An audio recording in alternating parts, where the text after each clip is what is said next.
When I woke up this morning, I wasn't sure if I was dreaming or already dead. Mud in my mouth, frost on my fingers. My buddy Charlie snoring like a dying accordion beside me. It's January 1943, somewhere in the Italian mountains, I think. They never tell us much, just point and say, "That way, boys. Welcome to the war."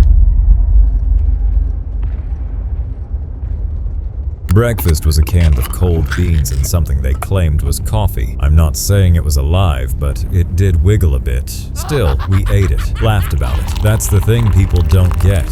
Humor kept us alive. When you're surrounded by death, a dumb joke is a weapon. Charlie used to say, "War's just camping with screaming," and he wasn't far off. The US Army gave us wool uniforms that soaked faster than a sponge, boots that froze solid, and rations with more salt than bullets. But somehow, we kept going. By 1943, the war had been raging for 4 bloody years. The Allies had landed in North Africa the year before. The Soviets were bleeding in Stalingrad, and Hitler was learning that winter didn't care who you were. Us Americans, we were still getting our boots muddy. Italy was next. Mussolini had made his mess, and we had to mop it up. The enemy wasn't just Germans, it was frostbite, malaria, boredom. You'd sit in silence for days, then fight like hell for 3 minutes. That afternoon, command said we had to take Hill 274. No one knew where Hill 274 was. We called it Hill Go Get Yourself Killed. I gripped my M1 Garand like it was a lifeline.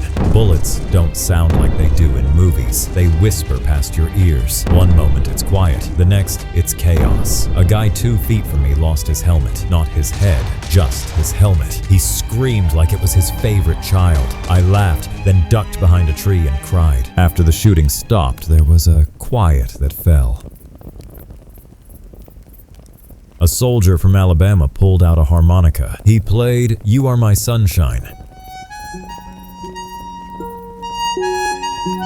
I'd never wanted to punch and hug a man at the same time until then. Someone shared a cigarette, someone else opened a tin of peaches. The good stuff, rare as a good night's sleep. War is strange like that. One minute you're watching your friend bleed out, the next you're trading jokes about how ugly his boots are. I got a letter that evening from my kid sister. She drew a picture of me, said she missed my awful singing. I folded it 10 times and slipped it into my shirt, right next to my heart. That paper weighed more than my rifle.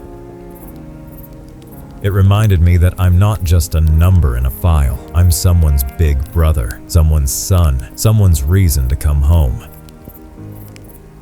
History books will talk about generals and borders and treaties, but they won't talk about how scared we were, how we prayed for socks, how we clung to jokes and songs and scraps of paper to survive. They won't say that a 19-year-old from Ohio watched the sky every night, hoping tomorrow wouldn't be his last. But now, you know, now you've been here too.